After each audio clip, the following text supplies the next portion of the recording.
This tutorial will show you how to turn off Google Safe Search online completely for free. If this helped, drop a like, share the video, and subscribe for more. Presets and effects for life, click the link down below and enjoy the tutorial.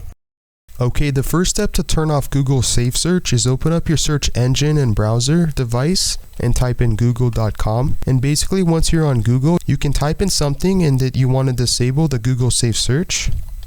Now in this case, we typed in something, and basically if we see here on the top hand screen as we scroll up, Safe Search is currently enabled, or should I say the option is set to filter. Now in order to disable it, you have three different ways. You can click off, and now Google will refresh the page, and as you can see, Safe Search is now officially off. Or you can even click the second option, blur, for a safety measure.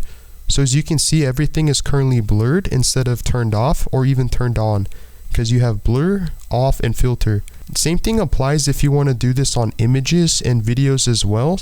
As you can see, everything is currently blurred. If we were to turn it off, you have now successfully disabled Google Safe Search completely for free.